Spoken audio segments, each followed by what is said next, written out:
menjelaskan itu tidak lebih baik. Jadi karena seakan-akan belum melakukan.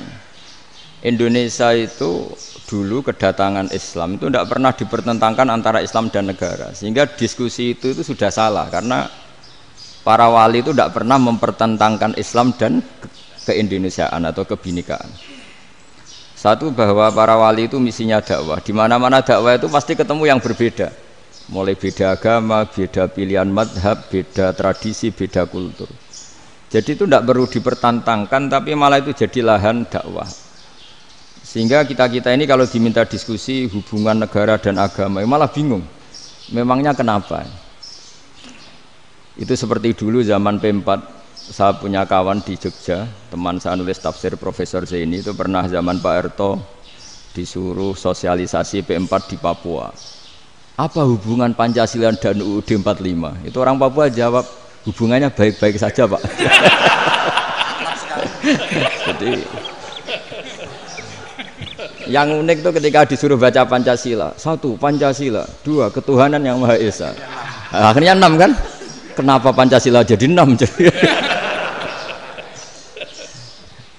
Yang unik itu ketika ditanya, ini saya melihat langsung di TV 7 itu, Indonesiaku itu. Ada anak-anak kecil ditanya, bendera ini milik siapa? Bendera merah putih itu. Jawabannya apa? Milik sekolahan Pak. Karena memang milik sekolah. Itu yang tanya itu kaget. Milik sekolahan Pak. Nah, tentang tema ini mohon dibaca ini langsung start ya, langsung serius karena tadi sudah kayak jurkam tadi, ini yang langsung khas ilmuwan. Ini sebagai penghormatan saya pada Imam Zuhri adalah gurunya Imam Malik. Ya, saya ulang lagi ya, Imam Zuhri adalah gurunya Imam Malik. Halaman 29. Ini langsung start saya baca. Halaman 29. Dan ini terutama yang para punggawa-punggawa ini. Saya baca ya. Ini teks tidak ada yang saya rubah, memang persis seperti ini. Bismillahirrahmanirrahim. Yaqulu Zuhri, ini gurunya Imam Malik. Fama futiha fil islami fathun qablahu kana a'zama minhu. Innama kanal qitalu haitsul taqon nasu. Falam makanatil hudnatu wa wadu'atil harbu wa amanan nasu ba'duhum ba'do wal taqaw fatafawadu fil hadits wal munaza'ah falam yaklim ahadun bil islami ya'qilu syai'an illa dakhula fihi walaqad dakhalataini kasanaten mislu man kana fil islam qabla dzalika au aktsar. Terus ini ngomongnya harus santai, enggak boleh provokatif. Begini, kita tahu dalam perdamaian Hudaybiyah itu poin-poinnya itu semuanya merugikan Islam. Di antaranya adalah jika yang Islam masuk kafir harus dibiarkan karena berarti masuk ke habitat asli. Karena Nabi sebelum jadi Nabi komunitas pokok itu kafir, sehingga kalau Islam masuk kafir kembali ke habitat. Tapi kalau Islam masuk kafir, kafir masuk Islam itu harus dikembalikan. Karena dianggap bid'ah. Maka kalau kamu dituduh bid'ah itu tenang saja dulu, Nabi itu ya dituduh ji'ta bidinin muhdas. Kamu datang dengan agama yang baru. Cuma agak diteruskan wa kullu muhdasatin bid'ah wa kullu bid'atin dalalah. Jadi orang-orang kafir dulu kalau ngomentari Nabi ya ji'ta bidinin muhdas. Kamu datang dengan agama yang apa? Baru. Nabi nurut. Semua perjanjian yang merugikan Islam itu Nabi nurut. Tapi Nabi hanya minta satu hal, jangan ada perang 10 tahun. Dan orang boleh seminar, boleh diskusi tentang Islam.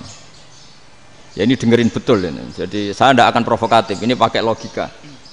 Nanti bisa dipakai disertasi doktor. Tapi saya minta orang boleh diskusi, boleh seminar tentang Islam. Akhirnya saat itu juga ada orang yang masuk Islam di depan tulisan itu belum kering istilahnya, datang ke situ namanya Abu Jandal bin Suhail bin Amr. Itu datang ke Nabi, ya Rasulullah saya ini mau masuk Islam. Kata orang-orang kafir, ini pertama Muhammad kamu komitmen enggak sama perjanjian, kalau kamu komitmen harus kamu kembalikan. Nabi bilang ya Aba Jandal kamu kembali ke mereka, ke habitat mereka, yaitu menjadi kafir, di komunitas kafir maksudnya. Akhirnya nangis. Sayyidina Umar itu mendekati Abu Jandal, kemudian memberi isyarat supaya ngambil pedangnya. Jadi isyaratnya wong ini baca ora wis. Maksudnya orang-orang kafir. Tapi Abu Jandal nggak mau. Singkat cerita akhirnya kembali ke komunitas kafir.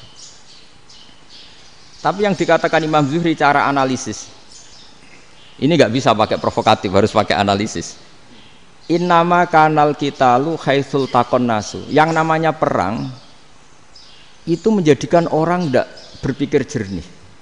Ini poin yang diambil oleh Rasulullah. Kalau dibahasakan Nabi curi kesempatan, masuk Nabi dikatakan mencuri, meskipun itu hanya bahasa ya. Enggak mungkin lah kita bahasakan seperti itu. Saya ulang lagi ya. Kenapa ada perang berkesinambungan sampai tahun ke-8 Hijriah? Mulai tahun kedua ada perang Badar sampai tahun 8 Hijriah itu perang terus. Nabi sama orang kafir perang terus. Akibatnya apa Pak Profesor? Namanya perang itu ya enggak kau bermikir. Pokoknya agar ketemu Islam perang, Islam ketemu kafir perang, enggak kau bermikir. Padahal Islam itu bisa diterima oleh akal sehat, harus lewat diskusi, lewat pengamatan, lewat pemikiran, lewat pengendapan berpikir.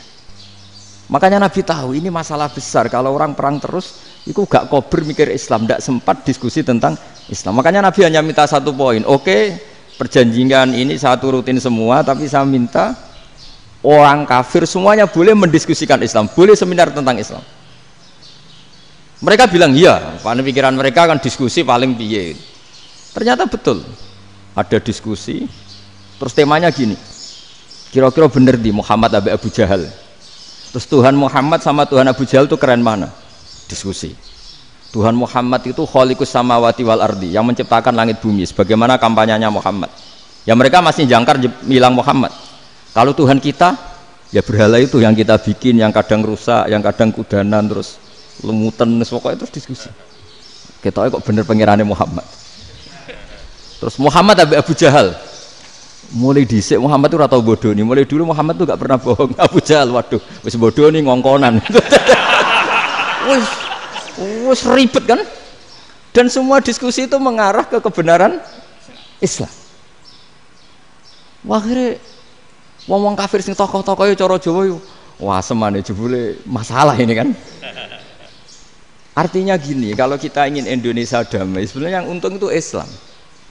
Karena Tuhan yang menciptakan langit dan bumi tentu gak akan diperbandingkan atau akan dikalahkan oleh Tuhan yang lahirnya saja sudah di bumi. Misalnya kita menjual Tuhan Allah, siapa itu yang menciptakan langit bumi, yang ada sebelum langit bumi? Bandingkan dengan Tuhan yang lahirnya di bumi, ada tanggal lahirnya, ada aktenya, itu kan sudah ribet kan? Begitu juga kalau memperbandingkan tokoh. Muhammad itu siapa? Tokoh yang bisa menyatukan pan Arabik, tokoh yang begini-begini, yang sayang istri, sayang keluarga. Dibandingkan dengan tokoh Abu Jahal, Abu Lahab yang corong jauh penggaweannya yang ngerugikan orang lain. Akhirnya orang itu mulai tertarik sama Islam.